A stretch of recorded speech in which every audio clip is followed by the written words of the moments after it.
Welcome back to the European Challenge Series. If you're hearing this, then you didn't touch your browser, so great job.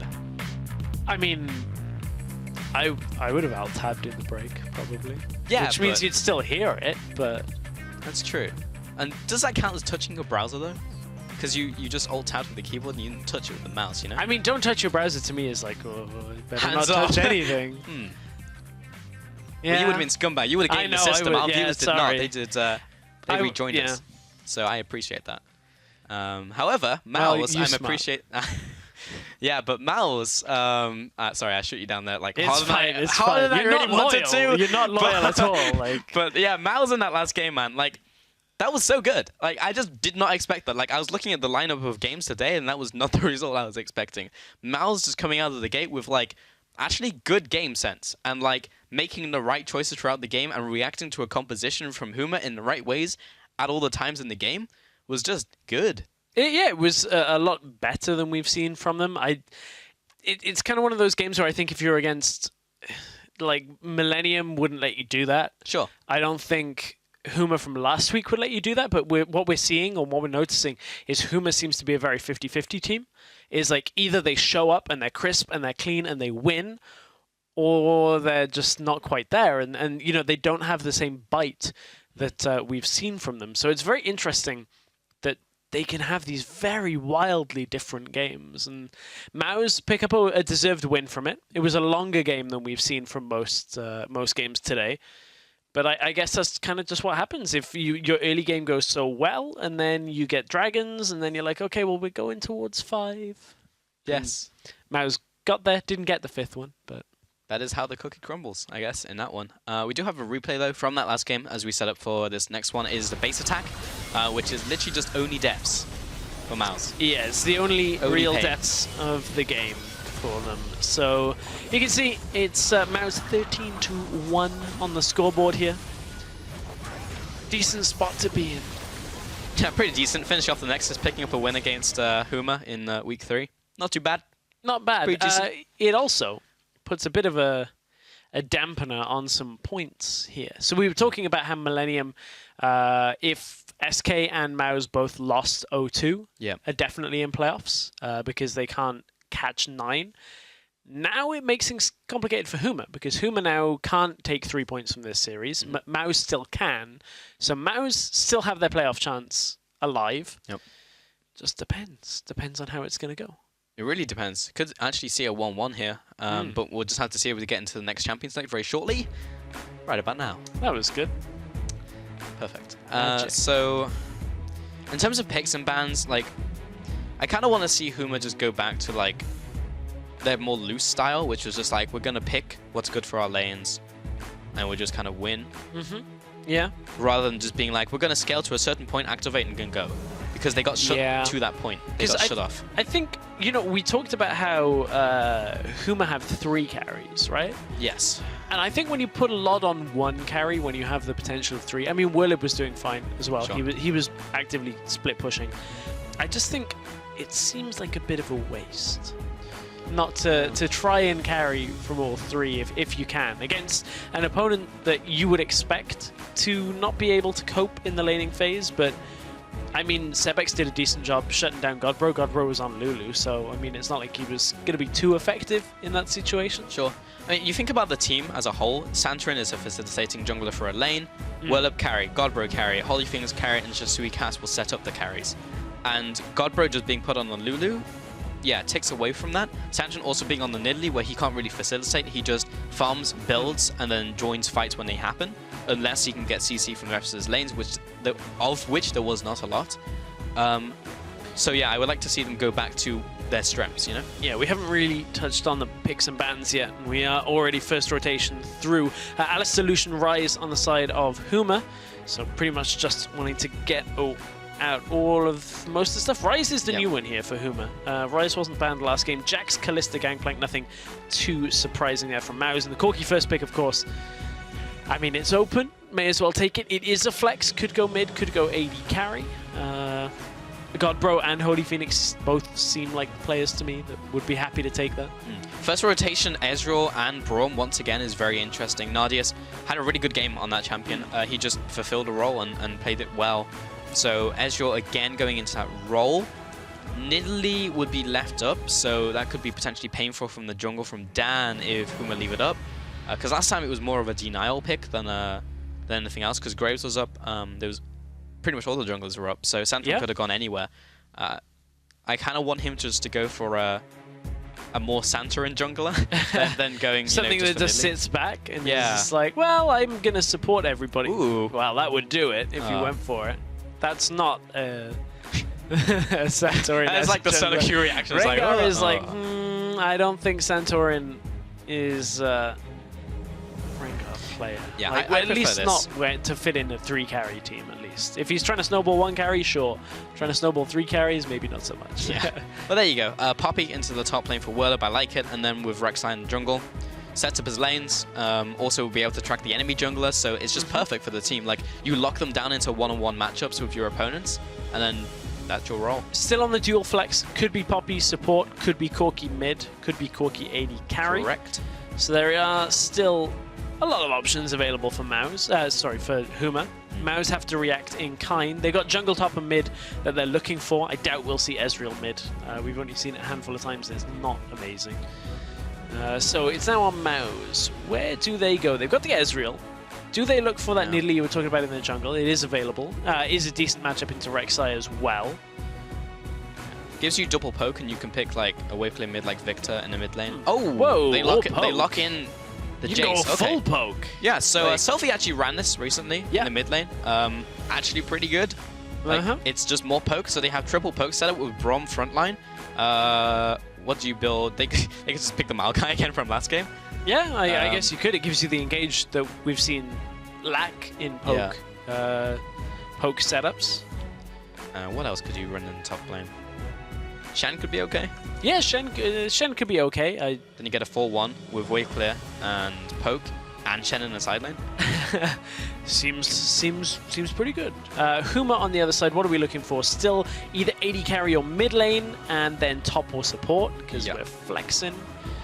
We have a lot up. So for Holy Phoenix, does he want the Corki? He has played it. So has Godbro. Both players have played the Corki already. That's a Quinn locked in. All right. And a Thresh. Let's shuffle this about stress. So it's Corki AD carry. Yeah. It will be Rek'Sai jungle. Yeah. So that means Quinn will go top. Wait, no, because it's Poppy top, because it can't be Poppy support. So because of Thresh. So where does Quinn go? So Quinn goes mid lane. So this is what FLICKR did. Okay. It's the Quinn mid.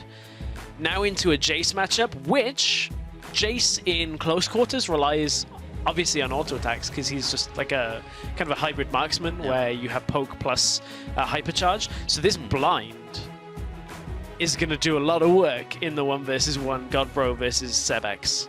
So that's pretty cool. I'm looking forward to seeing that.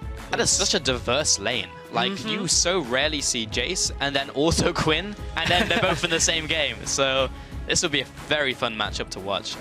We used to have so many mid lanes right now, which is just like farmers or facilitators, and they just kind of, even if you pick one, then you just don't really get anything to happen, because one sits back and they just farm and you can't gank them. Yeah. So this will be cool. Oh, okay, Maokai as well. So I was thinking about the Shen, but if they just want to group up and then have the Shen block whoever's top lane, then it makes sense. I was thinking for a second it was Poppy, but I think the funniest thing about this mid lane matchup though is the fact that both run exhaust, or at least I kind of expect them to both run exhaust, because it's just like, well, we're not going to trade. We're going to do this and then exhaust and then walk away. Correct. Yeah.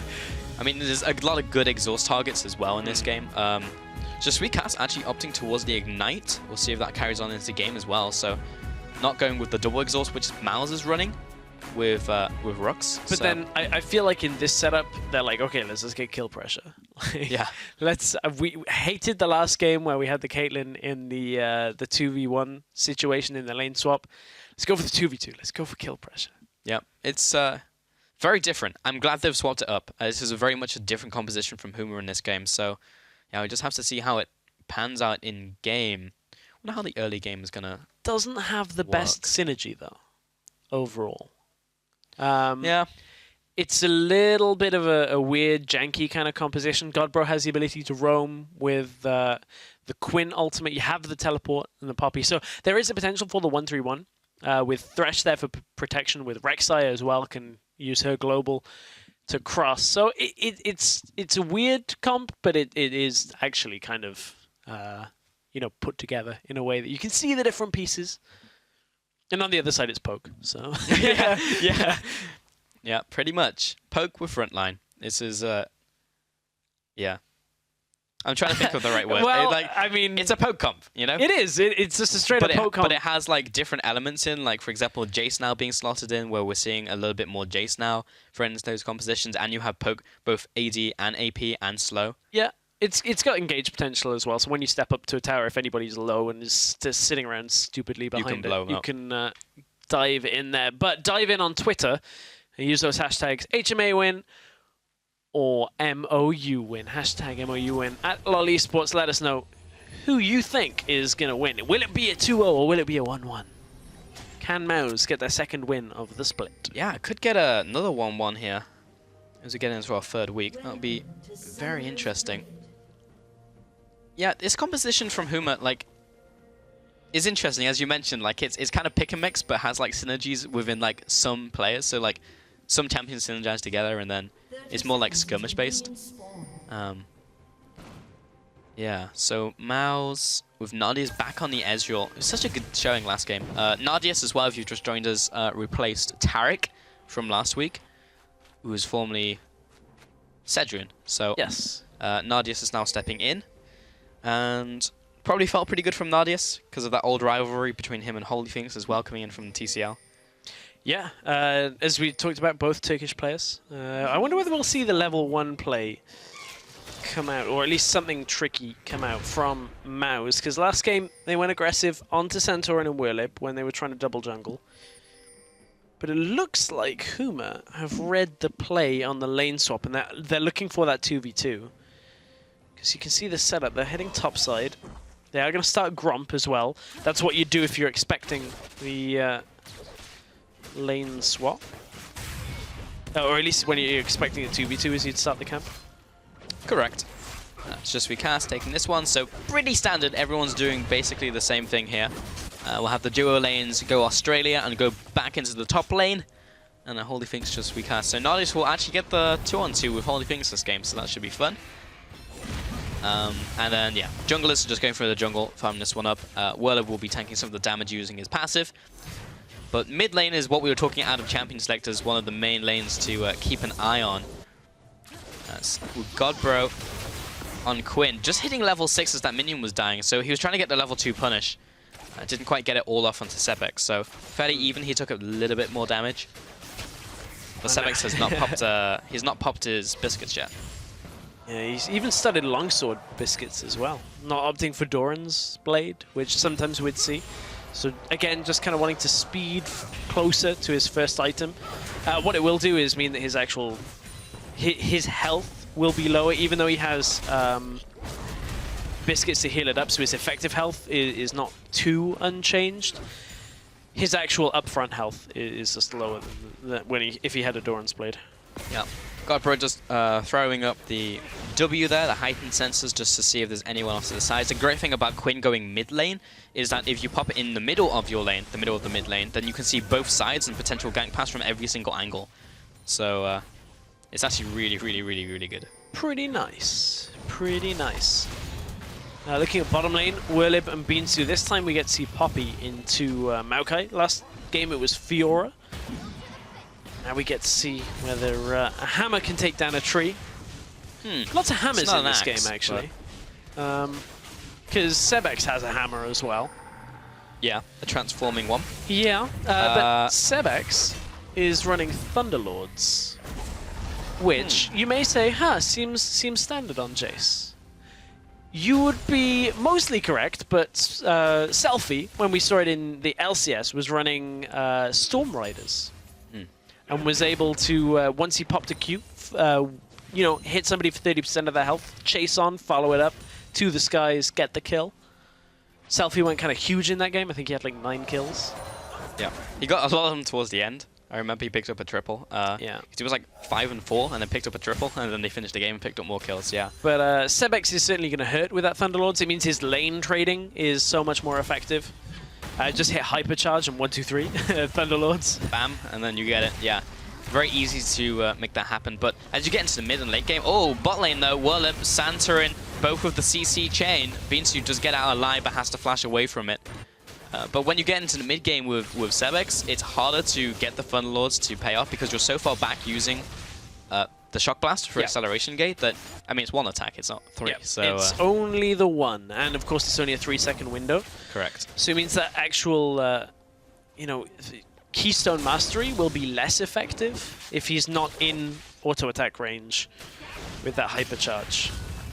Indeed. So we'll see how that goes into the mid game. But yeah, Storm Raiders is such a good mastery. I love seeing it on different champions as well, like GBM with Storm Raiders on the Zillion. And Zillion. Oh, yeah. can't kill you in the Zillion, man. Nope.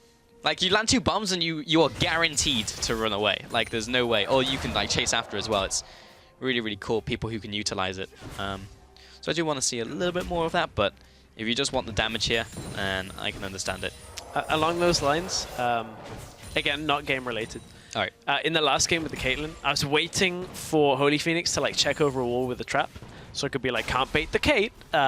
Didn't actually work out that way because he actually got baited. So ended up dying in a couple of fights there. That's unfortunate. I know. It's just when it doesn't pan out, it's so sad. You just gotta keep it in the bank though. I know, but that's why I'm using it now. It's like investment, so that it's like somebody will latch onto that and use it in the future, and the payoff will be huge. That's more like just using it and leaving it on the street for someone just to randomly like, pick it up and be like, oh yeah. Hey, look, I'm a good Samaritan. What can I say?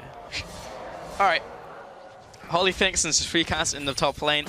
Just pretty much even. They haven't even popped a single potion yet.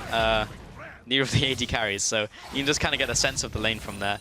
Cass looking for an easy hook onto Nardius, but very easily read. At bot lane, Binsu is actually level 6, so he'll jump onto Whirlip. He's not going to kill him, but that's a sad sapling. He won't kill him, but he'll be able to put a little bit of damage down. I love the sand saplings, mate. Yeah. Oh, hook onto Rux just as the minion was dying. That was so well timed. We're backing up behind the turret now. TP coming in from Whirlip as well. Looking to close in. Rux is continuing to run away. He'll flash alongside him. There comes the ultimate. Keep his verdict now moving into Dan as well. He tried to pounce, but as he gets interrupted, Huck dodged out by Nardius. Had to use his flash for that one. Now Godbro coming in from the mid lane, roaming alongside Sebex. Pops behind enemy lines. He's hunting. Godbro can just go back mid now and just push that lane out, is what I thought he was going to do initially when he used his ult. Now he has actually gone down that way. Nardius and Dan are still on the top side. Huma are looking patiently, quietly. Patient bear will wait for you. Oh, no, Whirlip's no longer patient. Nope. They're looking to go on Nardius. He has no flash. And he'll just be slammed against the wall, tries to arcane shift away, but Santorin is there to meet him. Cat as well does not want to take this kill. And now Dan is also caught in the thick of it, will be taken out. Hook, land onto Rook. The body block is there, but the bodyguard will die along with the person he was trying to protect. And it's just a matter of who's going to pick up the kill. Last tower shot to Godbro. That was an execute. No one tagged him. Oh, that's so sad. Feels bad man. .jpg. Sebex is just going to push mid lane at the same time, but this is the Huma we were kind of expecting. The ones that's playing a little bit more loose, a little bit more free, and are able to utilize the power when they have it. Like this Corki early on are able to put the damage down with the Rek'Sai tunneling under to get the setup. Let's take another look. This was Nardius at the beginning of this one. Doesn't have his flash, doesn't have his heal, and doesn't have his life at the end of this one. Godbro comes in onto Dan, and again, this is this Huma grouping. They're utilizing the speed of the Quinn to go from mid to top, back to mid, and back to top again. I can't believe Godbro didn't get tagged. Oh, if Cass hadn't have blocked that. If Cass hadn't have blocked that, that would have been a kill going over. Godbro took 4 tower shots from 100 to 0. That was all from that one tower. That's sad. The package from Holyfix. Nice reaction times by Sebex. Yeah. Saw the Corki flying in. It was also just FLICKR maybe being a little early on that one. Yeah, he was also on a ward. Oh, okay, I'm less impressed. All right. Yeah. Okay. Decent flash by Sebex. 5 out of 10. I was preemptively giving it at least an 8. What if he was on Rise? Probably 10 out of 10. Thanks for the suggestion. It's just Suicast in the top lane here. Just clearing away the ward. He's up against Maokai, so he's not going to be able to stop him. However, mid lane, will Sebex be able to stop Godbro in this game? Already 1 kill on to Godbro. And it's been a faster game, this one. 4 kills already, pre-10 minutes. Willib is going to see Dan, and then Dan's going to think twice about this, back himself away. Vision control is kind of split between these two teams. You can see bottom side has got a lot of vision in favor of Mouse. Top side is in favor of Huma, so just, you know, utilizing the fog of war. Use the information that you have to infer where everybody is. If there's nobody on your wards, they're probably on the other side. Yep. It's always a good sign. The powers of deduction. I know, if they're right? not in this one place, All right, Sherlock. and they can only be in another place, they're probably in the other place. No problem, Watson. It's just elementary.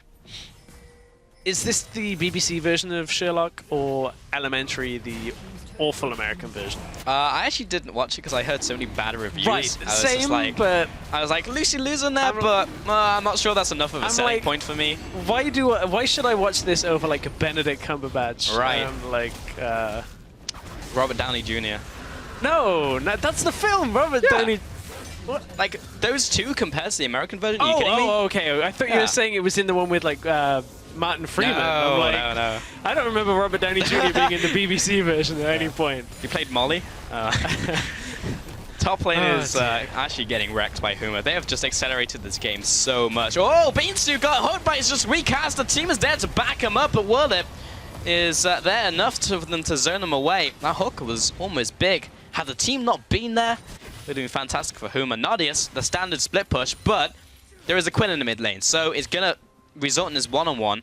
Godbro will probably wait until this minion wave moves away from him so he doesn't take the minion aggro and then go for the one-on-one. Here comes the instant teleport. Godbro needs to get this and get out. Nadius jumps towards Beanstu as he teleports in. Godbro, it's not in time. He tried to get out. Beanstu with a flash and the lockdown. Nadius may die regardless. Willip is here to clean up the mess. That is a broom, not a hammer. And that is a 1-for-1 in this game. Oh, man. Godbro, come on. You know it's a long channel. It's like, what, 3 seconds? Yeah. You've got to stand still for that? That's just overconfidence. His overconfidence was definitely his weakness there. And Huma, I'll try and clear out this middle lane. Oh, they save it on low health. It's still alive, and that's what counts, because it didn't give gold over to Mouse. But on this next push, it may go down. They do have the 3-man stack now from Huma, so I think it should be alive for the foreseeable future. Beanstu going back into the top lane, bot lane rather. He should be able to stop this minion wave and push. Yeah, Tato's basically full HP, so that's fine. I was going to take a look at the item builds, but Santorin is going to stop me. I was looking for the Praise Seeker, knock up onto Beanstu, and Godbro is here as well. Willip also following up. And is a bit more damage that has been exposed, but he doesn't get the final auto attack down, which would have been enough damage as Willip does the extra bit that would have sealed the deal. But Godbro was a little too low, also not on the same page. Willip charges up his ultimate. Maybe would have liked him to hold on for that a little longer, but there was no minion wave, so there was no point. And at this point, Huma trying to make picks onto Beanstu with that Quinn ultimate. Godbro just trying to pretend he wants to nest. Turns out he's actually a woodpecker. It's just going to annoy the tree for the most part. But Mouse still hold on. Beanstu didn't die there. They didn't really get anything on the side of Huma. Didn't even get the turret. Flash, Flay. Cass. And Cass no longer in a good position. And that is just the close-in. That was, just not reading the map and knowing where Mouse were right there. As simple as that. It is as simple as that. Now Mouse are grouped mid lane. This is where they want to be with this kind of composition. You've got the Nidalee, you've got the Ezreal, you've got the Jace. It's all good to be in the mid lane right now, poking away. The tower's super low health as it is. Huma likely don't have the wave clear here to hold it, so they are going to back away and get that turret up. The Sapling will give its life here. Oh, no. It's good. Sapling is still alive. And Mouse are too. So they take the tower. And Beansu will probably go back into the bottom lane now. What's he built? So gone for the Catalyst. So he's still open to being potentially bursted by Godbro. I'm not sure if Godbro has enough burst now, actually. That there's like... yeah, I 180'd on that one very quickly. Because I was just like, double Durans and Catalyst and Ruby Crystal. No, he's good. Ah, damn, it's a new game. You can talk about double Durans again. Yeah. Stop it. Reset. Don't. I don't think I have any more interesting facts yet. Wait, you had interesting facts? Yeah, at least one out of like the 7 that I had were interesting, I think. Okay.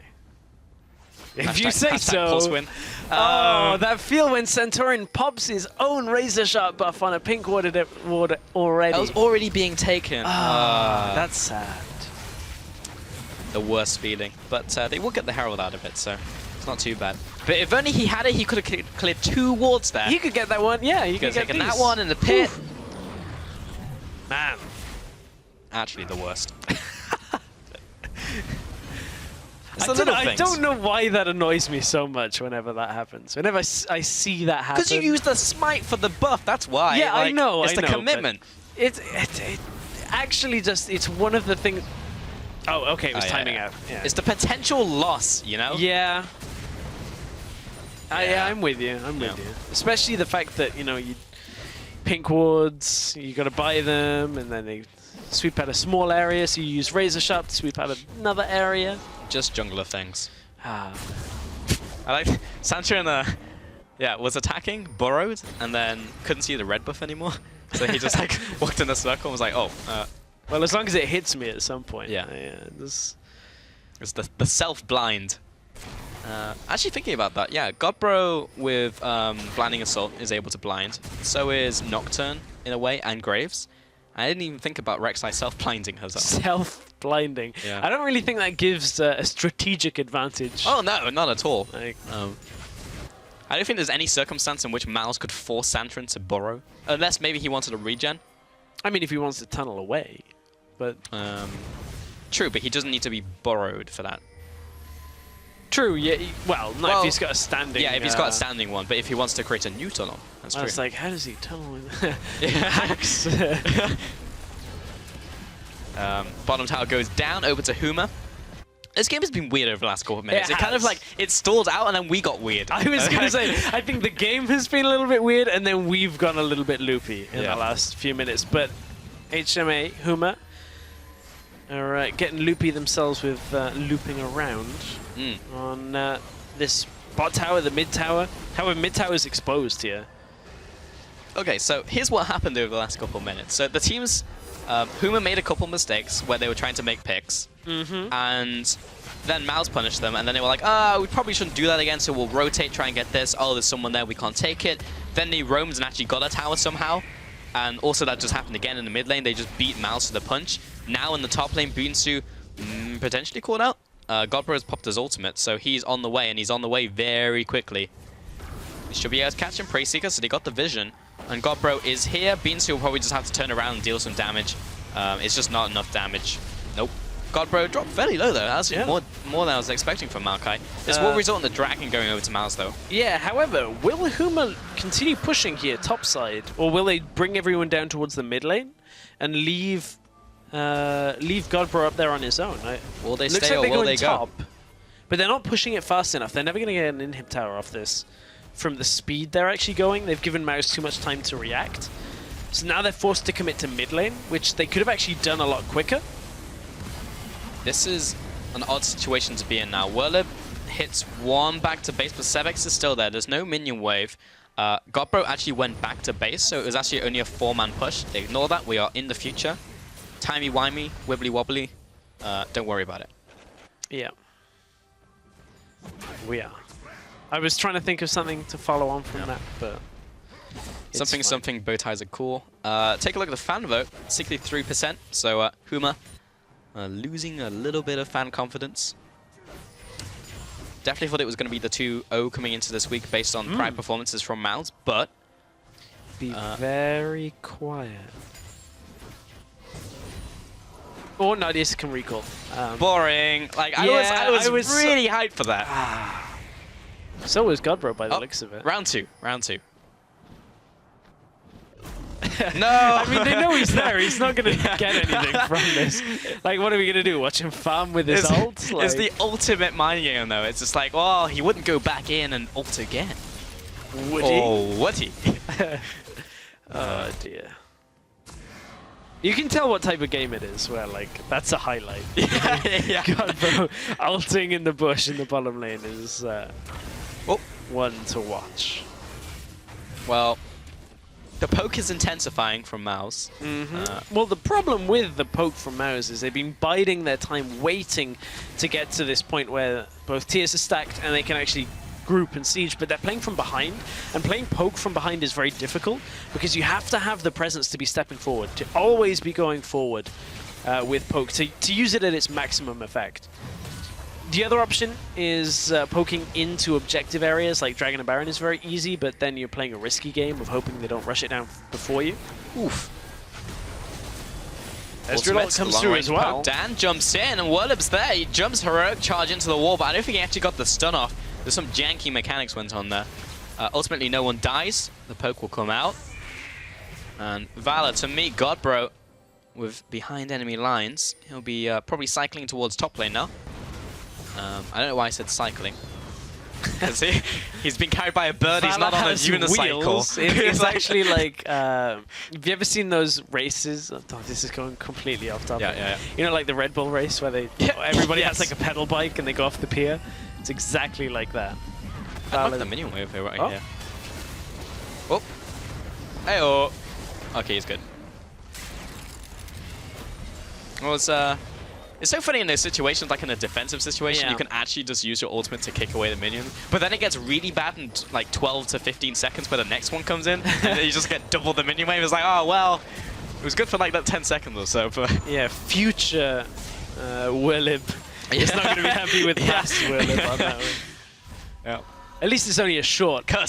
Like, oh, dear. I wonder if you knock minions away. No, they always go back to base. I was wondering. Oh no, there is a certain angle. I was wondering if like you knock them away into like a jungle and they go into another lane. Yeah, they just walk back in. That would be really funny. Because you can do that with like super minions when they're filing into your base when you're on the other team, and you could just drag them into a different lane. I'm trying to think. I don't know whether I don't think so. I think the code is just to go back into the same lane. Well, no, because it knocks them what 3,000 units, right? Yeah. On max, I don't think 3,000 units is enough to break. It would depend on the angle. That's what I'm thinking. Like, because they do go directly back towards the fountain, right? Is in a straight line. All right. So someone who's watching the stream, go into a custom game on a second monitor and research it for us. We will wait. Yeah. Well, Santorin's not going to wait. No, he's looking for the kill, and this just accelerated. Huma just taking the middle tower. Beanzu is just kind of out of position. He's just chilling in the top jungle, now going into the top side of the map and farming the minion wave. He has TP if a fight erupts, but Huma just kind of bobbing about the map and just taking stuff. Godbro's just gone from that bicycle you were talking about onto a Harley Davidson. Yeah. The ramp for this one up. In comes Beanzu, though. He doesn't have any extra movement speed, but there's a Righteous Glory. He did get slowed down as soon as he came in, and the True Shot Barrage comes out, and he gets the lockdown onto Cass, and he'll get the kill onto Cass as well after that. The Shock Blast doesn't land. Who's that behind him? It's Whirlip. Of course it's Whirlip. Whirlip was not on the same page as his team. They were disengaging, and he wanted to jump in. He's got no ultimate, and he'll go down. 2-0. Slight overextension by Huma. Good punish by Mouse. Yeah, really good punish by Mouse. They managing to turn that one around with the nice teleport play from Beanzu on a ward that was behind Huma. And this is why you pick up the Maokai, is it gives you the engage potential with this poke composition, which typically they lack. And just having the ability to follow up is very effective here. Like, look at this. Huma just react as it goes through the Braum ult, does enough to at least disrupt some of Huma here. And then they can't kill Beanzu on the front line. They've got a lot of damage, but a lot of it's just kind of thrown to the wind at that point. Whirlip had to use his ult already. And as you said, communication not on the same page. Whirlip gets dropped in front of the dragon. Deaded. Sebex has not really needed to use his exhaust this game either. He's never really been in a situation where Godbo's been closing in and needs to exhaust him to stop the burst, and never been in range of Holy Phoenix to use it either. I think it was Willabit for that fact. Like, Yeah. Sevex can just knock him away with Thundering Blow, and it's just like, fine. Yeah, so rather than the whack-a-mole we may have had with melee form Jace, turns out we're actually playing Duck Hunt with Sevex and Godbro at this point. That's so accurate. Godbro is in his ultimate. He's got that movement speed. Now the poke battle starts, and of course, who's going to win? The poke team, Mouse. Santrin's just soaking all the poke up. But actually, Mouse move away from the dragon and back into mid lane. Interesting. I guess the minion wave was there, and they're trying to clear it out just in case Huma decides to go like brute force mid lane. But Mouse want to be in a situation where they can poke at the dragon. Yeah, like this is good for Mouse. Oh! The they steal steal out from it. Dan!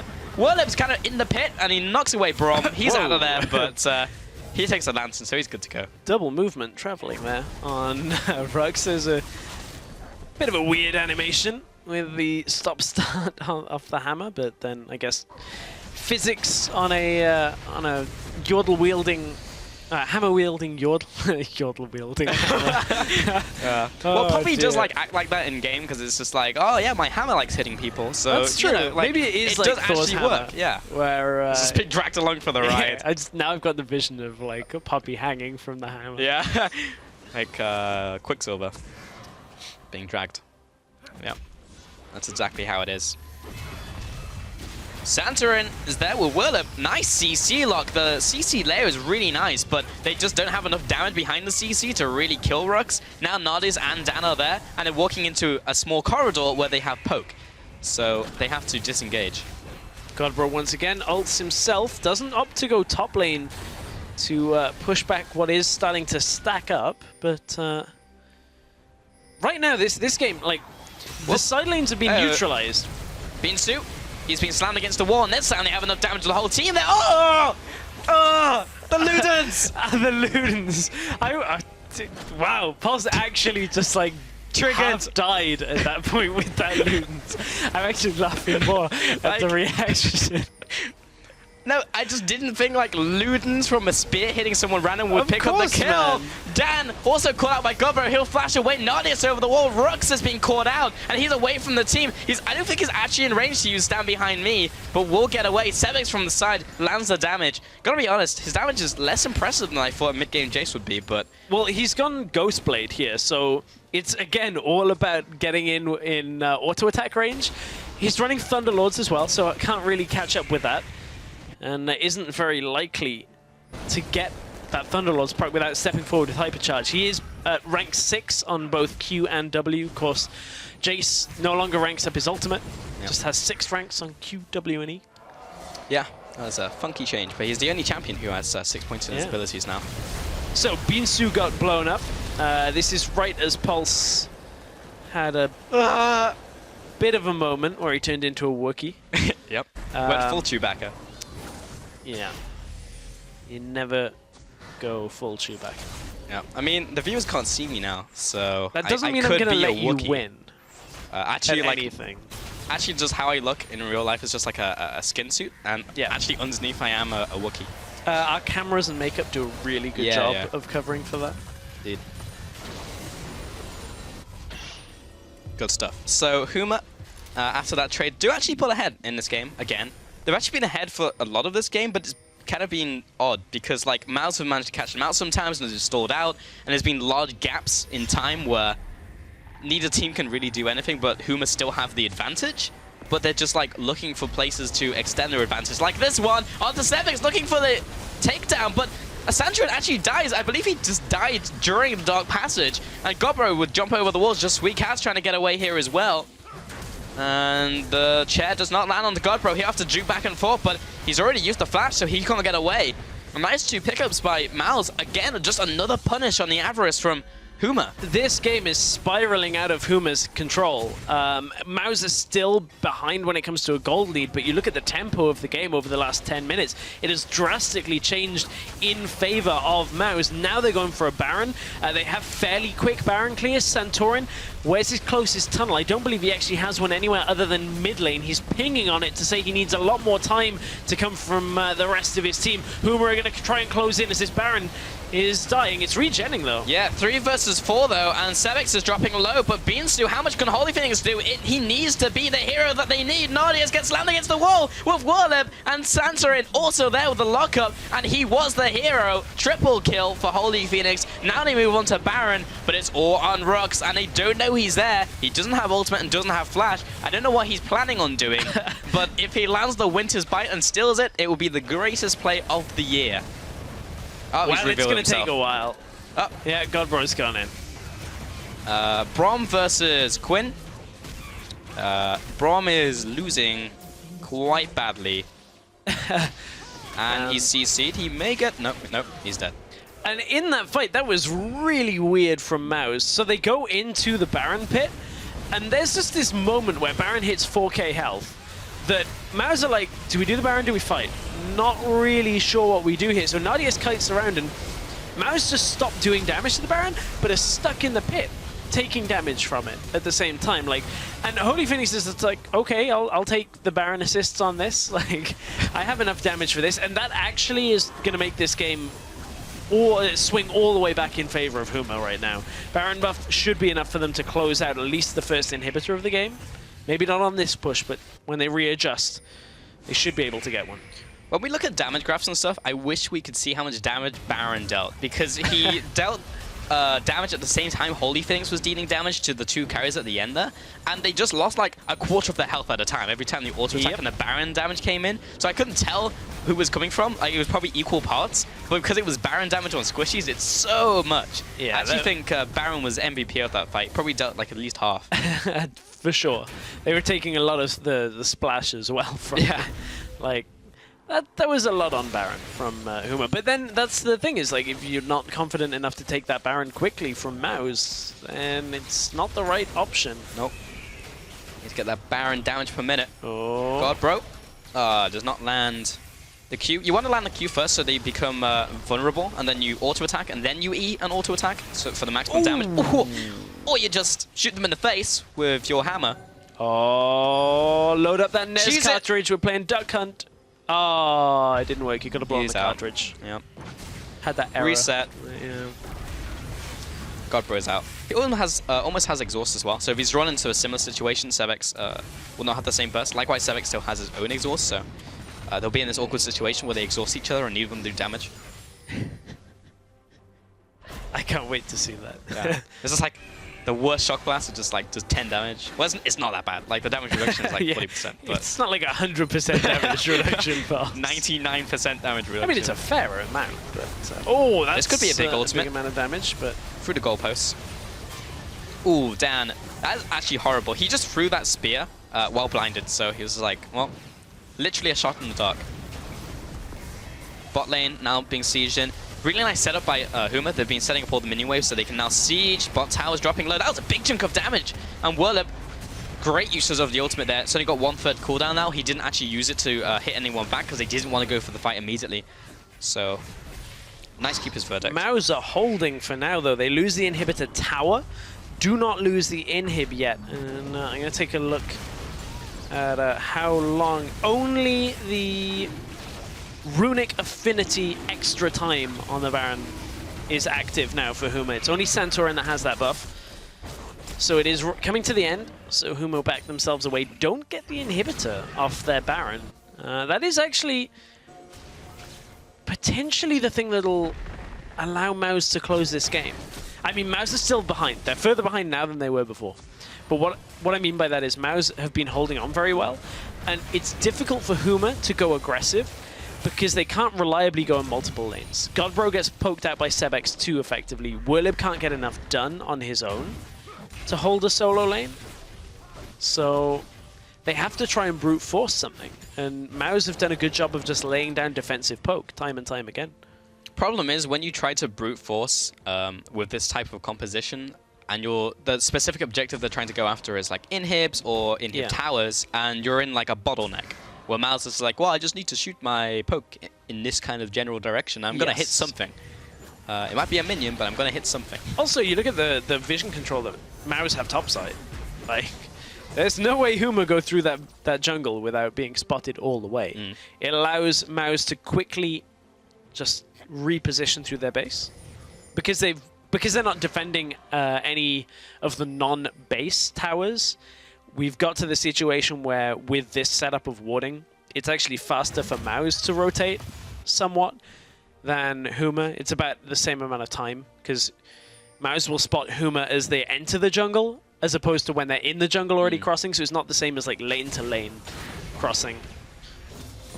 This is also the most like toxic poke team to go up against, because like Nidalee with Rylai's and Runic Echoes means you hit a minion and you slow everyone around that minion if you get hit by the Luden proc. And then plus you also have the slow in from Nadia, so if you get slowed once, it lines you up for all the rest of the slows and you just are permanently slowed. It's actually really horrible. Here you can see there is the reposition, but this is actually a lot better from Huma. They brought Godbro up here through the vision and drew all of Mouse up, because Mouse figured they were sticking together as a team. And it means that Huma have now been able to go bottom lane, but they didn't push fast enough. Mouse have repositioned. I love the pickup by Whirlup here. ZZ Rock Portal has been picked up, ladies and gentlemen. Oh, yeah. If he actually just sticks it in a side lane, because the problem with Mouse is their poke is great, but they can't actually step outside of the base right now, so they can't actually clear the ZZ Rot. Pulsey's going top. He is. He's going to place it down probably in that bush. He's placing it. Oh, he actually placed it in a funky place. Go. So that will just permanently push now. Now he can join his team, and a minion wave will hit the top lane. There's a double minion stack, plus those Voidlings, which will reach the tower without decaying, and will take the tower by themselves, because when they reach towers, they explode and deal X amount of damage. It also scales from the maximum health of Poppy, and Whirlup's only really been stacking HP this game. Yeah, so, 427. Yeah. So that's what's going on with that ZZ Rot portal. If you can't push alone, get one of them, grab yourself a banner or command. Actually, here comes the pressure from Huma, and this inhibitor should be going down. Mouse, the onus is on them to do something. Whirlup is channeling up the ultimate. We'll stop using it, and now the inhibitor is out of the equation. Now trying to chase after. Godbro channels up his ultimate, is out of there. And the pressure caused by top lane. Ooh, that's a big chunk damage onto Holy Phoenix. But top lane, Jace is only now going up there. And those Voidlings were actually hammering over that turret health. I actually need to take a look at that real quick. It's half health, under half health. It's about 1/3 HP just from that ZZ Rot. Oh, look at this. Voidling cam. Look at it do work. That's actually perfect. We can just leave that there for the rest of the game. Look at it do work. Look at it. It's just like a comedic item, because for such a long time it was kind of a joke and then it actually became good. I would love to see the point of view of it. Nevertheless, there's an engage. Rux is quite tanky, but he's still taking it down to flash the knockup from Santorin, and now the team will close in and pick up the kill. In the backline, Beansu is going for the engage, but it's already 4 versus 5. This could be the final nail in the coffin. Double kill in for Holy Phoenix. He is still unkilled in this game. This could be more additional kills. Valkyrie aggressive. That's such a big crit. There is the triple. This could very much be the quadra kill. Scumbag Godbro with the kill onto Dan. That could have been another penta and padded his stats, but Godbro wanted the glory. 5-3-5 mid lane Quinn. Of course it would be. And now this will be the end of the game, with the Nexus turrets going down, and Huma even up 1-1 today against Mouse and pick up a point each. But it was a hard-fought victory, and Huma, they line up, they shoot the cannons. Fantastic. That was a lot better from Huma when you look at the overall result and the overall kind of feel of the victory, but the problem was it was very slow.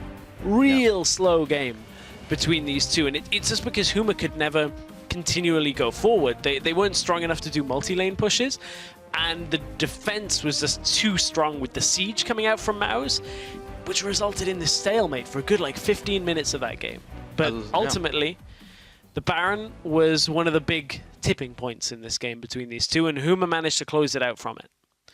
I mean, that's pretty much it. Baron was like the big thing that turned the game, because Mouse, if they had taken that Baron, like the game would have probably stalled out and maybe they could have carried on going, because there was a moment where that game was starting to swing in Mouse's direction where Huma simply could not siege. Like they just couldn't group up and then get hit by the poke. But as soon as the Baron happened, yes, it took them a long time to clear out, but ultimately it was just delaying the inevitable from Mouse, because while they could poke, they are going to lose structures slowly. It's just like, how long is that going to take?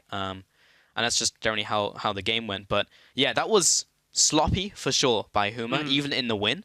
And I think the point that you made in game one with the inconsistency, from Huma could be really big throughout this split, because if you are consistent in 1 week, but then inconsistent against a team who was at the bottom of the table with 0 points, and you can't pick up wins there, then how are you going to deal against some of the better teams? They've already gone against Millennium, but there's still like a good couple that are in the pack still that they have to deal with. Yeah, I mean, this is a game that Huma would have looked at and gone, okay, we're 2-0 this week. Yeah.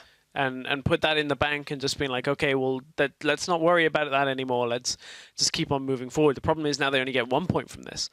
MOUs get the point as well. It puts them in a situation where, unlike Millennium, where Huma were potentially eyeing up a playoff spot in today's series, getting to a 6-0 point, it now kind of raises questions. You're looking at that mix of Inspire, Copenhagen Wolves, Huma, all in the same points region. So there's a lot still that's up in the air. Yeah, for sure. And now those games have been locked in for week 3, we can actually see where the teams are in those standings and where they are after today. So Millennium is still at the very top, undefeated, 9 points, with Inspire and Copenhagen Wolves behind them. There you can see Huma actually tied with Copenhagen Wolves now. And at Mousesports, just edge ahead ever so slightly above SK Gaming, who are right at the bottom. But do remember to join us again next week for more Challenger action, as we'll be starting off the day with Inspire versus Millennium, and that'll be another best of 2. Then we have MOUs and SK trying to separate themselves at the bottom of the pack before Copenhagen Wolves and Huma try and sort out some of the mid and top end of the pack troubles between the teams. But if you missed any of today's games, want to study what the players are doing with runes and masteries, anything like that, you can catch it all on lollysports.com. Yeah, definitely want to check out the runes from Godbro in that game. I want to see what mid Quinn is actually running. But tune in Wednesday night at 5 PM PST or Thursday 2 AM CET for the latest episode of PTL. Then right after that at 3 AM CET, our North American counterparts will be kicking off week 3 of the North American Challenger Series. And they'll be starting the day with Dream Team taking on Apex. And with that, we do close out the day and another week of the European Challenger Series. So from myself, Stress, and the Challenger broadcast team, thank you very much for joining us, and we will see you next week. You carry on trading, and then once you want to run away, you just can't. Soren, the ultimate coming out. Nuzlocke's trying to block the ultimate, but it's taking so much damage by himself. Pranoy jumps in, is already picking up one target, takes down Pretty, and the flash comes backwards from Hansam, and he burns both the summons for that. But Kaze wants blood. He comes in with a Keeper's Verdict, but has been CC'd up coming in from the gravity field, and it's this one-man army with a shutdown. Moving on to Pranoy, looking for the triple. Scumbag Masterwork picks up the kill. 4 for 1. Kaze taking the team on his back, and I was wrong at the start of the game when I said I don't think he could carry.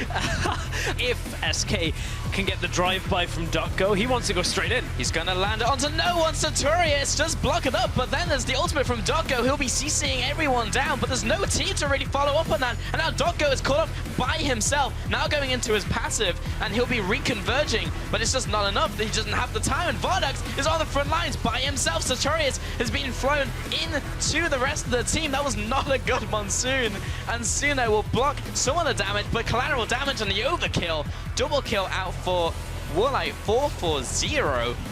Right now, this game, like, the side lanes have been neutralized